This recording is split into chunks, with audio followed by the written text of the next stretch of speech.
చేయవలసిందిగా కోరుతున్నాను. 10 టీవీ యాజమాన్యం నిర్వహిస్తున్నటువంటి కార్యక్రమ నిర్వాహకుడు మిత్రుడు కళ్యాణ్ గారికి, వేదిక మీద ఉన్నటువంటి పెద్దలు గౌరవనీయులు మాజీ మంత్రివర్యులు జగదీష్ రెడ్డి గారికి, నా మిత్రుడు నాతో పాటు తెలంగాణ ఉద్యమంలో పాలమూరు జిల్లా అధ్యక్షునిగా పనిచేసినటువంటి సోదరుడు ఎన్ఎం శ్రీనివాసరెడ్డి గారికి, శాసనమండలి సభ్యులు మనకి ఆవరణ ఇచ్చినటువంటి పెద్దలు గౌరవనీయులు మల్క కుమరయ్య గారు, దాసోజు శ్రవణ్ గారు, బల్మూరి వెంకట్ గారికి, నూతనంగా ఎన్నికై ఎన్నో ఆశలు ఆకాంక్షలు, గ్రామ స్వరాజ్యం పేరిట గ్రామాల లోపల మార్పు తీసుకొస్తామని అనేక ఆశలు ఆకాంక్షలతో ఇక్కడికి విచ్చేసినటువంటి నూతనంగా ఎన్నికైన వివిధ జిల్లాల నుంచి ఇక్కడికి విచ్చేసినటువంటి సర్పంచులందరికీ కూడా శుభాకాంక్షలు, అభినందనలు.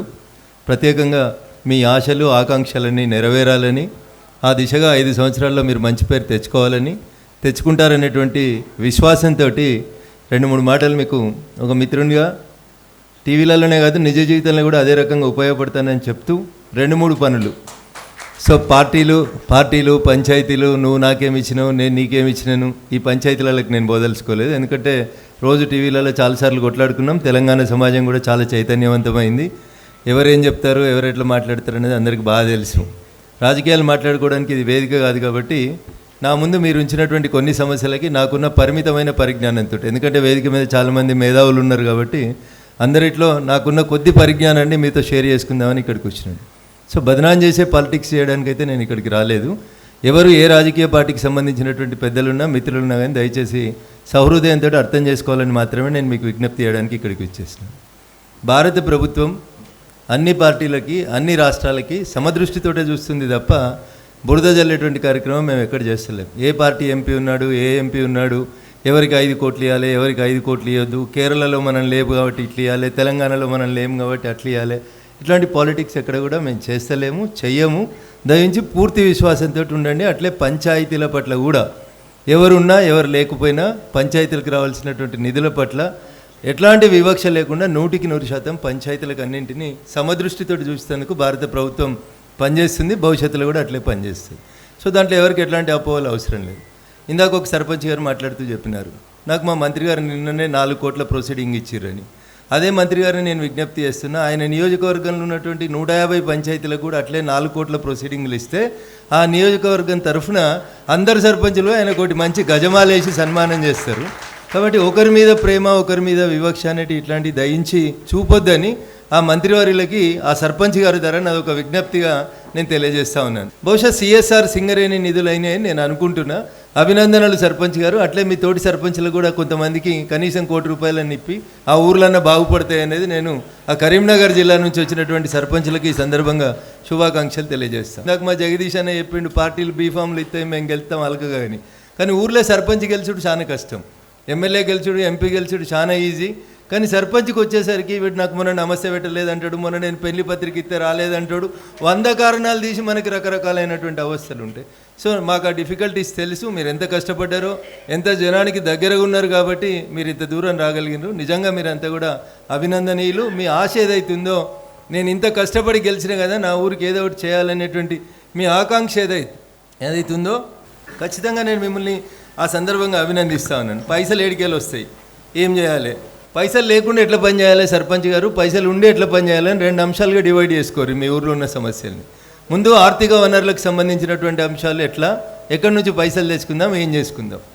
సో కొద్దిసేపు మీరు ఓపికగా ఆలోచిస్తే భారత ప్రభుత్వం ఈ మధ్యలో చాలామంది వైద్యం గురించి మాట్లాడింది. ఇంతకుముందు ప్రైమరీ హెల్త్ సెంటర్స్ అని మండల కేంద్రాలకు ఒకటి ఉంటుండే. మండల కేంద్రానికి పోవడానికి కొంచెం ఇబ్బంది అవుతుంది, అన్ని గ్రామాలలోంచి రోడ్డు లేకపోవచ్చు, రవాణా సౌకర్యం లేకపోవచ్చు. కాబట్టి భారత ప్రభుత్వం ప్రతి 5,000 మందికి ఒక కమ్యూనిటీ హెల్త్ సెంటర్ పేరిట కొత్తగా దాదాపు పాత ప్రభుత్వం ఉన్నప్పుడే, టీఆర్ఎస్ ప్రభుత్వం ఈ రాష్ట్రంలో అధికారంలో ఉన్నప్పుడే కమ్యూనిటీ హెల్త్ సెంటర్స్ పేరిట భారత ప్రభుత్వం నరేంద్ర మోడీ గారు 2వసారి ప్రధానమంత్రి అయిన తర్వాత ప్రతి 5,000 జనాభాకి ఒక కమ్యూనిటీ హెల్త్ సెంటర్ కట్టించాలని నిర్ణయం తీసుకొని కమ్యూనిటీ హెల్త్ సెంటర్కి ఎవరి పైసలు లేదు, భారత ప్రభుత్వం నేరుగా 20 లక్షల రూపాయలని కమ్యూనిటీ హెల్త్ సెంటర్స్ కట్టివ్వడానికి శాంక్షన్ చేసింది. నాకు తెలిసి మీ మండలాలలో కూడా శాంక్షన్ అయి ఉంటాయి. కొన్ని చోట్ల పనులు ప్రారంభమైనాయి, కొన్ని చోట్ల కాలేదు. కాని వాళ్ళు ఎవరైనా ఉంటే దయించి ఆ 5,000 జనాభాకు ఒకటి వచ్చే కమ్యూనిటీ హెల్త్ సెంటర్కి సంబంధించి మీ దగ్గర ఉండేటువంటి మీ మండల స్థాయి అధికారులను అడిగితే మీకు రిపోర్ట్ వస్తుంది. 5,000 జనాభాకి ఒక కమ్యూనిటీ హెల్త్ సెంటర్ వస్తుంది. దాంట్లో ఒక డాక్టరు, ఒక నర్సు, ఒక అటెండెంట్ ఉంటారు. వారు ఖచ్చితంగా గ్రామీణ ప్రాంతాలలో సర్వీస్ చేయడానికి వచ్చిన వాళ్ళే ఉంటారు కాబట్టి మీకు ఎట్లాంటి ఇబ్బంది ఉండదు. ఇది వైద్యానికి సంబంధించిన అంశం. ఎవరికన్నా రాకపోతే ఆ కమ్యూనిటీ హెల్త్ సెంటర్ కోసం కొత్తగా దరఖాస్తులు ఫార్వర్డ్ చేయండి. ఖచ్చితంగా మీకు ఆ కమ్యూనిటీ హెల్త్ సెంటర్కి సంబంధించి పనులు వెంటనే ప్రారంభించడానికి ఇర్రెస్పెక్టివ్ ఆఫ్ పార్టీస్ అక్కడ ఏ ఎమ్మెల్యే గారు ఉన్నా ఎమ్మెల్యే గారితో కోఆర్డినేట్ చేసుకొని మీకు ఆ కమ్యూనిటీ హెల్త్ సెంటర్ ఇప్పించేందుకు 100% నేను పనిచేస్తానని చెప్పి ఈ సందర్భంగా మీకు తెలియజేస్తా ఉన్నాను. ఇకపోతే రెండోది స్కూల్స్ గురించి అడిగారు. స్కూల్స్లో చాలా మటుకి డిజిటల్ క్లాస్ రూమ్స్ కోసం భారత ప్రభుత్వం ఇప్పటికే పిఎం శ్రీ కింద ఎంపిక చేసినటువంటి స్కూళ్ళకి 2 కోట్ల రూపాయల నిధులని పిఎం శ్రీ అనేటువంటి పథకం కింద ఎంపిక చేసినటువంటి ప్రతి స్కూల్కి ఇప్పటికే డబ్బులు రిలీజ్ చేసేటువంటి కార్యక్రమం నడుస్తూ ఉంది. కొన్ని చోట్ల పనులు కూడా పూర్తయినాయి, ఇంకొన్ని చోట్ల పనులు మధ్యలో ఉన్నాయి. దయచేసి మీ ప్రాంతాలలో ఏమైనా పిఎం శ్రీ కింద ఎంపికైనటువంటి స్కూళ్ళు ఉంటే ఆ పనులు కంప్లీట్ చేస్తే మొదటి విడత పిఎం శ్రీ స్కూల్స్ కంప్లీట్ అయిపోతే రెండో విడత కింద మళ్ళీ పిఎం శ్రీ కింద స్కూల్స్ని ఎంపిక చేసి ఒక్కొక్క పాఠశాలకి సుమారు 2 కోట్ల రూపాయలు ఇచ్చేందుకు భారత ప్రభుత్వం సిద్ధంగా ఉంది. దీంట్లో కూడా ఎట్లాంటి భేషజాలు నిబంధనలు లేదు. మీ మండల స్థాయిలో ఉండేటువంటి ఎంఈఓ గారిని మీరు ఒకసారి సంప్రదించి పిఎం శ్రీ కింద అది నిధులు ఎట్లా వస్తాయో ఒకసారి చూడండి. మూడవ అంశానికి సంబంధించి ప్రధానమంత్రి భారత ప్రభుత్వం ప్రజలకి మీ ఇంటి మీద మీరు సోలార్ ప్లేట్లు పెట్టుకోండి, 2 కిలోవాట్ల వరకు మీరు కరెంటు పెట్టుకుంటే 40% సబ్సిడీ, సుమారు 70,000 రూపాయలు సబ్సిడీ ఇస్తుంది. ఒక 2 కిలోవాట్ల ప్యానెల్స్ పెట్టుకుంటే మీకు ఆల్మోస్ట్ కరెంటు ఫ్రీగా వస్తుంది, ఇంటికి సరిపోయేంత కరెంట్ అని చెప్పి ఒక పథకం తెచ్చింది. పెద్ద పంచాయతీలు, మండల కేంద్రాల నుంచి వచ్చిన సర్పంచులు ఆర్సీసీ స్లాబ్స్ ఉన్న బిల్డింగ్ల మీద కానీ, పెంకుటిన్లు ఉంటే ఇంటి వెనకాల ఉన్న పెరట్లు కానీ 4 ప్లేట్లు పెట్టిరు వాళ్ళకి, సోలార్ ప్లేట్లు. మినిమం ఖర్చుతోటి సోలార్ ప్లేట్లు పెట్టిర్రి. అది ఆ ఇంటి యజమానితోటే పెట్టించండి, మీకు 40% సబ్సిడీ, 2 కిలోవాట్స్ వరకు పెట్టుకోవడానికి అవకాశం ఉంది. ఒక్కొక్క ఇంటికి సుమారు 70,000 రూపాయలు సోలార్ ప్లేట్లు పెట్టుకోవడం వల్ల సబ్సిడీ వస్తుంది. ఫ్రీగా కరెంట్ ఇవ్వలేకపోవచ్చు, మేము కరెంటు ఉత్పత్తి చేసుకునేందుకు ఇంటి యజమానికి మీరు ఒక ప్రోత్సాహం ఇయ్యండి. వాళ్ళ ఇంటి జాగాలనే వాళ్ళకి ఇయ్యండి. బంగ్లా ఉంటే మీ బంగ్లా మీద పెట్టిర్రి, జాగా ఖరాబ్ కాకుండా ఉంటుంది. 2 కిలోవాట్లు 70,000 రూపాయల వరకు సబ్సిడీ వస్తుంది. ఇంట్రెస్ట్ ఉన్న సర్పంచులు ప్రొసీడ్ కండి. మీ మండలంలో ఉన్నటువంటి అధికారులను అప్రోచ్ అయితే హర్ ఘర్ ముఫ్తీ బిజిలీ అని చెప్పి ప్రధానమంత్రి గారి పేరు మీద వస్తుంది. వ్యక్తుల పేర్లు లేవు, ప్రధానమంత్రి గారి పేరు మీదనే ఏ ఇంటి మీద పెట్టుకున్నా కానీ మీకు 2 కిలోవాట్స్ ఇస్తారు. ఒకవేళ నాది పెద్ద ఇల్లు, నాకు ఏసీలు గీసీలు ఉన్నాయి, 2 కిలోవాట్స్ కంటే ఎక్కువ కావాలి, 3 కిలోవాట్స్ కావాలి అని అనుకుంటే కూడా సబ్సిడీ ఉంది. 30% వరకు సబ్సిడీ ఇస్తారు. మీకు ఎంత అవసరం ఉంటే అన్ని సోలార్ ప్యానెల్స్ తీసుకోవడానికి ప్రయత్నం చేయండి.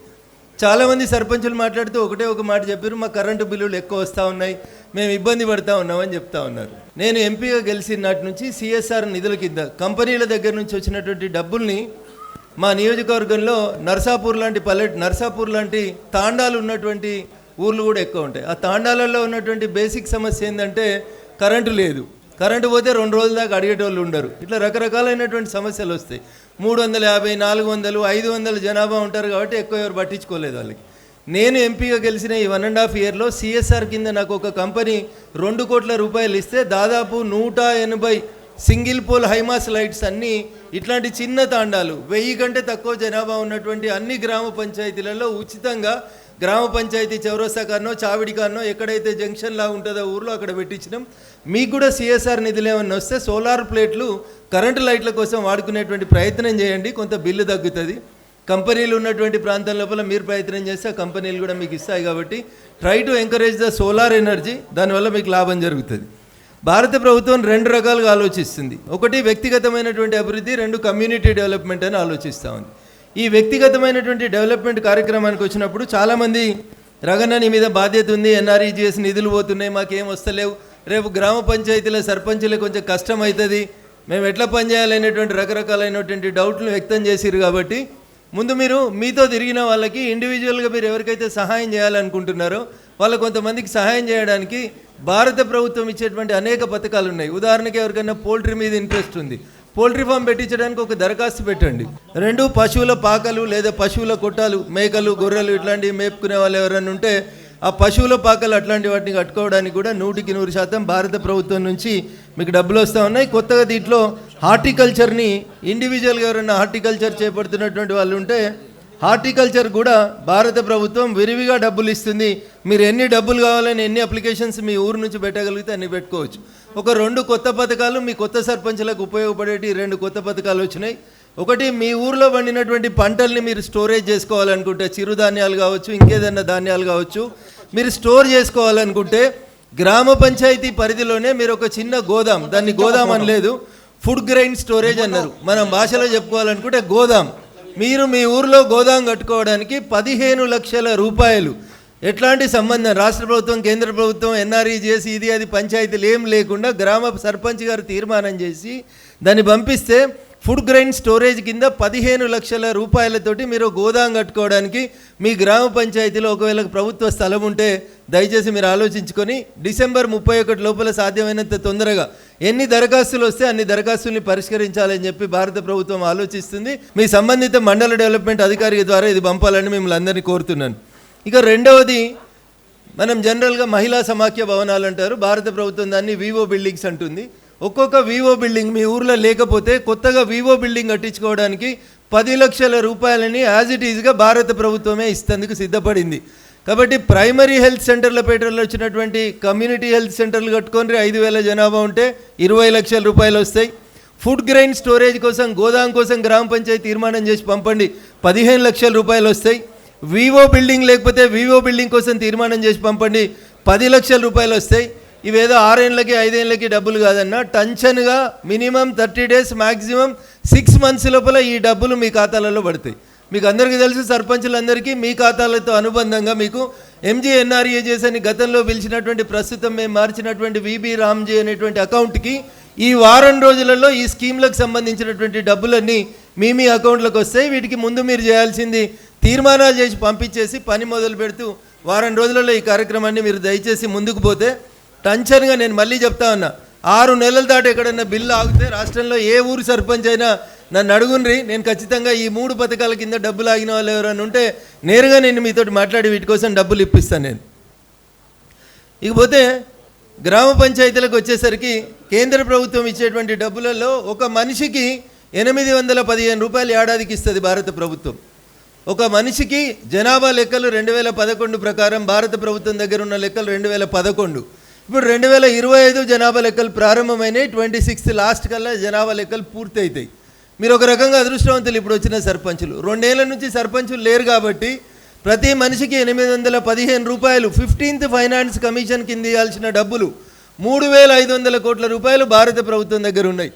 ఇప్పుడు మీరందరూ ఛార్జ్ తీసుకున్నారు కాబట్టి పాత 2 సంవత్సరాల పైసలు ప్లస్ ఇప్పుడు నడుస్తున్నటువంటి ఈ సంవత్సరం పైసలు, చిన్న పంచాయతీకి అయితే మినిమం 8 లక్షలు, పెద్ద పంచాయతీలకైతే దాదాపు 20 లక్షలు, 3 సంవత్సరాల నిధులు మీకు నెల రోజులలో మీ అకౌంట్లో నేరుగా గ్రామ పంచాయతీల అకౌంట్లకే వస్తాయి. ఒక రకంగా మీరు అదృష్టవంతులు. ఎందుకంటే 1, 2 పాత బ్యాలెన్స్ ప్రస్తుతం రన్నింగ్ అవుతున్నటువంటి ఫైనాన్షియల్ ఇయర్ మార్చి 31కి అయిపోతుంది కాబట్టి ఈ సంవత్సరం కూడా మొత్తం 3 సంవత్సరాల 15th ఫైనాన్స్ కమిషన్ నిధులు నేరుగా మీ పంచాయతీల అకౌంట్లకే వస్తున్నాయి. నువ్వు ఇలా చెక్ రాస్తే రేపు డబ్బులు డ్రా అవుతాయి. ఇవి ఏదో స్టేట్ ఫైనాన్స్ కమిషన్కో ఆడికో ఇడికో పంపిస్తలేరు. ప్రతి పంచాయతీకి భారత ప్రభుత్వం రెండోసారి నరేంద్ర మోడీ గారు ప్రధానమంత్రి అయిన తర్వాత పంచాయతీలకి నేరుగా అకౌంట్లు ఓపెన్ చేయించారు. అది ఎందుకు జరిగిందో మీకు అందరికీ తెలుసు, నాకంటే ఎక్కువ మీకు అవగాహన ఉంది. అందుకని నేరుగా మీ అకౌంట్లకే డబ్బులు వస్తాయి. మీరు కూడా గుర్తుపెట్టుకోండి, భవిష్యత్తులో మీరంతా ఎమ్మెల్యేలు ఎంపీలు కావాల్సిన వాళ్ళు, బాగా ఎదగాల్సిన వాళ్ళు కాబట్టి per head 815 rupees per annum వస్తాయి. లెక్క పెట్టి 2011 సెన్సస్ ప్రకారం మీ పంచాయతీలకి నెల రోజులలో 30 రోజులలో మీకు కావాల్సిన అన్ని డబ్బులు, తక్కువకు తక్కువ అంటే 15-20 లక్షలు, ఎక్కువకు ఎక్కువ అంటే 50-60 లక్షలు వస్తాయి. కానీ అదొకటే విజ్ఞప్తి, పైసలు వచ్చినాయి ఇక రాయిర్రి తీర్మానాలు, ఆడ CCI ఈడ మోరేయినరి, 2 రోజులలో 60 లక్షలు ఒడేసేయండి. ఎవరికి మొహబ్బత్ కోసం అయితే దయచేసి పని చేయకుండ్రి. మీరు చేసే పని, మీరందరూ చాలా ఆశతోటి ఆకాంక్షలతోటి వచ్చారు కాబట్టి మీరు చేసే పని నిజంగా అది ఊరికి ఉపయోగపడే పని అంటే చేసుకోండి. ఈ డిసెంబర్ 31 దాకా నేను ఇంకొక మాట కూడా చెప్తాను మీకు. ఈ రాష్ట్ర ప్రభుత్వానికి ఇందాక మిత్రులు చాలామంది చాలా ఆవేదన వ్యక్తం చేసి చెప్పారు, అన్న మాకు NREGS పోతే ఎట్లన్నా, మా బతుకులు ఎట్లా అని చాలా మంది బాధపడారు. 1250 కోట్లు ఈ ఆర్థిక సంవత్సరం కోసం, ఈ ఆర్థిక సంవత్సరం అంటే మార్చి 31 లోపల ఖర్చు పెట్టమని 1250 కోట్లు భారత ప్రభుత్వం MGNREGS కింద రిలీజ్ చేస్తే ఈ రోజు దాకా కనీసం 250 కోట్ల పనులు కాలే, బిల్లులు ఎత్తలే, ఇంకా 1000 కోట్లు ఉన్నాయి. మీరు అడిగిన CC రోడ్లు మీ ఎమ్మెల్యేలు అందరూ మీ దగ్గరకు వస్తారు డిసెంబర్ 31 తర్వాత వచ్చి రోడ్లు ఇన్రి మోరీలు ఇన్రి అని అడుగుతారు. 1250 కోట్లు MGNREGS డబ్బులు ఎప్పటి నుంచి పోయిన ఏప్రిల్ 1 నుంచి ఖర్చు పెట్టాల్సిన ఇయ్యాలడదా ఖర్చు కాలే. అవి కూడా మీకు 1000 కోట్లు రెడీగా ఉన్నాయి. ఎంత లేదన్నా చెడిపోయి ప్రతి ఊరికి 10 నుంచి 20 లక్షల రూపాయలు సీసీ రోడ్లకు మోరీలకు వస్తాయి. కాబట్టి మీరు ఇంకో రకం కూడా అదృష్టవంతులు. మీరు ఇప్పటి నుంచే తీర్మానాలు చేసి కొంచెం నిజాయితీగా ఎక్కడ రోడ్డు అవసరం ఉంది, ఎక్కడ మోరీ అవసరం ఉందో చూసుకోండి. మీరు పోకున్నా మీ ఎమ్మెల్యే సాబే ఫోన్ చేసి ఈర్రపై దరఖాస్తు ఈరాడ పైసలు ఖాళీగా ఉన్నాయని అడిగే పరిస్థితిలో 1250 కోట్లు మురిగిపోతాయి. డిసెంబర్ 31 లోపల ప్రపోజల్స్ ఇవ్వకపోతే అవి పోతాయనేటువంటి హెచ్చరిక వచ్చింది. కాబట్టి వికసిత భారత్ పేరిట వచ్చినటువంటి విబి రామ్జీ అనేటువంటి పేరు మీద మార్చినటువంటి అకౌంట్స్, మీ MGNREGS అకౌంట్స్ని విబి రామ్జీ అకౌంట్స్ కింద 1 వీక్ లోపల అప్డేట్ చేస్తారు. అవి అప్డేట్ అయిన మరుక్షణం ఈ 1000 కోట్లు మీరు కంపల్సరీ మార్చి 31 లోపల ఖర్చు పెట్టాలి. 1250 కోట్లు. నేను ఇక్కడికి వచ్చే కంటే ముందు రాష్ట్ర ప్రభుత్వ ఫైనాన్స్ సెక్రటరీ గారితో మాట్లాడితే కేవలం 250 కోట్లు మాత్రమే ఇప్పటిదాకా పనులు అయినాయి సార్. ఇంకా 1000 కోట్లు రెడీగా ఉన్నాయి. సర్పంచులందరికీ చెప్పండి, మీరు చెప్తే కొంచెం స్పీడ్గా మెసేజ్ పోతుందని చెప్పారు. అందుకని దయచేసి ఆ 1250 కోట్లలో మిగిలిన 1000 కోట్లు కూడా మనకు వచ్చేటట్టు చూసుకుంటే బాగుంటుంది. ఇవి 2 భారత ప్రభుత్వం నుంచి మీకు నేరుగా 2 అకౌంట్లలోకి వస్తున్నటువంటి డబ్బులు. పోల్ట్రీలు, పశువుల పాకలు, కొట్టలు అవన్నీ ఇండివిజువల్ బెనిఫిట్స్ కోసం చేయండి. కమ్యూనిటీ బెనిఫిట్ కోసం నేను ఇందాక చెప్పిన ఫుడ్ గ్రెయిన్ స్టోరేజ్, వివో బిల్డింగ్లు, కమ్యూనిటీ హెల్త్ సెంటర్లు ఇవన్నీ చేయండి. అది వ్యక్తిగతంగా చేయండి. ఇది ప్రజలకి ఇండివిజువల్గా వచ్చేటువంటి బెనిఫిట్ చేయండి. ఇవి 2 భారత ప్రభుత్వం నుంచి వచ్చేటి. ఇక రాష్ట్ర ప్రభుత్వం నుంచి ఏమొస్తాయో కూడా చెప్పాలి. కాబట్టి 2 మాటలు చెప్పి ముగిస్తాను నేను. ఒకటి జనరల్ ఫండ్. గ్రామ పంచాయతీలకు వచ్చే ఆదాయం ఇల్లు కట్టుకుంటే ఇంటి పర్మిషన్కో, ఇంటి పన్నో, లేకపోతే ఎక్కడైనా కంపెనీలు ఉంటే వచ్చే ఆదాయం వస్తుంది. ఇదంతా జనరల్ ఫండ్ కింద రాష్ట్ర ప్రభుత్వం గ్రామ పంచాయతీలకు ఇవ్వాలి. దీన్ని తీసుకుపోయి పెద్దలు మంచి ఆలోచన ఏం చేసిర్రంటే సర్పంచులన్నీ బాగా ఖర్చు పెట్టుకొని ఊర్లను డెవలప్ చేస్తున్నారు. దీన్ని తీసుకొచ్చేసి ఈ ఫండ్ని ఏదైతే జనరల్ ఫండ్ ఉందో ఈ జనరల్ ఫండ్ని తీసుకుపోయి వాళ్ళ స్టేట్ ఫైనాన్స్ కార్పొరేషన్లో వేసుకొని రావడం జరిగింది. దానివల్ల ఏం సమస్య వచ్చింది? సర్పంచ్ చెక్ రాస్తాడు, టోకన్ నెంబర్ ఇష్యూ అవుతుంది. కానీ రాష్ట్ర ప్రభుత్వ principal secretary, finance secretary yes అనేదాకా ఆ పైసలు మీకు వస్తలేవు. దాంతో సర్పంచుల బిల్లులు ఆగిపోయినాయనే పంచాయతీ ఏదైతే మనం చాలా రోజుల నుంచి వింటున్నామో, సర్పంచులు ఆత్మహత్య చేసుకుంటున్నారు, సర్పంచులు ఉపాధి హామీ కూలీలుగా పోతున్నారు, సర్పంచులు భార్య పుస్తలు అమ్ముకుంటున్నారు అనే ఈ వార్తలు ఎందుకు వచ్చినాయంటే మీకున్న జనరల్ ఫండ్ను కూడా, గ్రామ పంచాయతీలకు ఉన్నటువంటి జనరల్ ఫండ్ను కూడా తీసుకుపోయి మీ పైసల్ని తీసుకుపోయి వాళ్ళ అకౌంట్లు వేసుకొని మీ చెక్ పాస్ చేయమంటే ఒక్కొక్క సర్పంచ్కి 2 ఏళ్ల నుంచి కూడా ఒక్క చెక్ పాస్ అయితే లేదు. దీనికోసం సర్పంచులు చాలా కాలంగా ఉద్యమిస్తూ ఉన్నారు. గవర్నమెంట్లో ఉన్నటువంటి మిత్రులు కూడా ఇక్కడ ఉన్నారు. కాబట్టి ఇవి స్టేట్ ఫైనాన్స్ కమిషన్ నుంచో కార్పొరేషన్ నుంచో కాకుండా జనరల్ ఫండ్ డబ్బులు ఏవైతే పంచాయతీకి వస్తాయో, ఎట్లయితే భారత ప్రభుత్వం అట్లా అకౌంట్ తీపిచ్చిందో అట్లా మీ అకౌంట్లు మీకు ఇవ్వమన్నారు. మీ ఖర్చు మీరు పెట్టుకుంటే ఆ వచ్చే జనరల్ ఫండ్ ఉపయోగపడుతుంది. ఇంకొక బాధాకరమైన విషయం మిత్రుడు వెంకట్ గారు, మా సీనన్న ఇద్దరు కూడా రాష్ట్ర ఆర్థిక మంత్రి గారి దృష్టికి, ముఖ్యమంత్రి గారి దృష్టికి తీసుకుపోవాలి. స్టేట్ ఫైనాన్స్ కమిషన్ నుంచి 4 ఏళ్ల నుంచి ₹1 రాలే ఒక్క పంచాయతీకి. స్టేట్ ఫైనాన్స్ కమిషన్ నుంచి రాష్ట్ర ప్రభుత్వం పంచాయతీలకు ఇచ్చే డబ్బు 4-5 సంవత్సరాల నుంచి ₹1 కూడా వల్లేదు. కాబట్టి దయచేసి ఇవేమన్నా ప్రభుత్వాన్ని ఒప్పించి ఇవి ఇప్పిస్తే ఈ 5 ఏళ్ళు ఉండేటువంటి సర్పంచులు కొంచెం బాగా అభివృద్ధిని గ్రామాల్లోకి తీసుకొచ్చడానికి అవకాశం అవుతుంది. ఒక్కటే పైసలు వస్తున్నాయి స్టేట్ గవర్నమెంట్ నుంచి మనకు వచ్చేది ఎంపీడబ్ల్యూల జీతాలు, ఏదైనా పెద్ద పంచాయతీ ఉంటే కంప్యూటర్ ఆపరేట్ జీతం. ఈ 2 తప్ప ఎంపీడబ్ల్యూల జీతాల గురించి నాకంటే ముందు మిత్రుడు ఎవరో చెప్పినారు 9500కి ఎవరు సరిగా పనిచేస్తలేరన్నా అని. భారత ప్రభుత్వం లేబర్ చట్టాలను సవరిస్తుంది. వచ్చే సెషన్ లోపల మినిమం వేజ్ చట్టాన్ని దగ్గర 18,000 నుంచి 21,000 మధ్యలోకి మార్చబోతుంది. ఒకవేళ కనీస వేతనాల చట్టం మారిన మరుక్షణం నుంచి మీ ఎంపీడబ్ల్యూలకు కూడా జీతం అంతే ఇవ్వాల్సినటువంటి పరిస్థితి వస్తుంది. కాబట్టి అర్థం చేసుకొని వాళ్ళ వేతనాలు కూడా మనం ఊహించిన దానికంటే ఎక్కువ పెరుగుతాయి. సో 3 రకాలుగా డబ్బులు వస్తున్నాయి రాష్ట్ర ప్రభుత్వం. గ్రామ పంచాయతీ సొంతంగా వసూలు చేసుకున్న డబ్బుల్ని తీసుకొని పోయి వాళ్ళు రాష్ట్ర ప్రభుత్వ ఖాతాలు వేసుకుంటారు. ఇవి మనకు రావాలనేది ఒకటి మొదటి డిమాండ్ పోవాలి. రెండోది స్టేట్ ఫైనాన్స్ కమిషన్ నుంచి గత 5 ఏళ్ల నుంచి ఆగిపోయిన డబ్బుల్ని మాకు ఇవ్వమని చెప్పాలి. చంద్రశేఖరరావు గారు ముఖ్యమంత్రిగా ఉన్నప్పుడు 2018-19 2 ఆర్థిక సంవత్సరాల్లో కేంద్ర ప్రభుత్వం ఎట్లయితే మనిషికి ₹815 ప్రతి తలకాయకి జనాభా కౌంట్ మీద ఇచ్చిందో అట్లా టీఆర్ఎస్ ప్రభుత్వం కూడా 2 సంవత్సరాలు ఇచ్చింది. కానీ ఆ తర్వాత 2020 నుంచి కరోనాని సాకుగా చూపి వాళ్ళు కూడా ఆపేసిర్రు. అట్లా ఇప్పుడు కాంగ్రెస్ ప్రభుత్వం కూడా ఇప్పుడు కేంద్ర ప్రభుత్వం ఎట్లయితే జనాభా లెక్కల ప్రాతిపదికన మనకి 15th ఫైనాన్స్ కమిషన్ నిధులని గ్రామ పంచాయతీలకు నేరుగా ఇస్తుందో అట్లే రాష్ట్ర ప్రభుత్వం కూడా ఇవ్వాలనేటువంటి ఈ డిమాండ్ని మేము మీ ద్వారా మీకోసం రాష్ట్ర ప్రభుత్వం దృష్టికి కూడా ఖచ్చితంగా పెడతామని చెప్పి ఈ సందర్భంగా మేము మీకు విజ్ఞప్తి చేస్తూ ఉన్నాం. సో ఈ మధ్యలో కొన్ని పేపర్లలో వార్తలు వచ్చినాయి, పంచాయతీ సెక్రటరీ 50,000 పెట్టుకున్నాడని, 1,00,000 రూపాయలు పెట్టుకున్నాడని, పంచాయతీ సెక్రటరీలు కష్టం ఉందని, ఇబ్బంది పడుతున్నారని వార్తలు వస్తున్నాయి. ఎందుకు? జనరల్ ఫండ్ వస్తలేదు, భారత ప్రభుత్వం సర్పంచ్ లేడు కాబట్టి పైసలు పంపిస్తలేదు, 15th ఫైనాన్స్ కమిషన్ డబ్బులు వస్తలేవు, మరి సర్పంచులు లేకపోయిరి, పంచాయతీ సెక్రటరీ అని ఒక ఆయనకు ఉద్యోగం ఇచ్చి తోలిచ్చిరి, ఎంపీడబ్ల్యూలకి జీతాలు రాకపోతే ఏం చేయాలి పంచాయతీ సెక్రటరీ? బతుకమ్మ పండుగ వచ్చే చెరువు కట్టదాకా శుద్ధనో సున్నమో బ్లీచింగ్ పౌడరో వేయాలంటే ఏం చేయాలి పంచాయతీ సెక్రటరీ?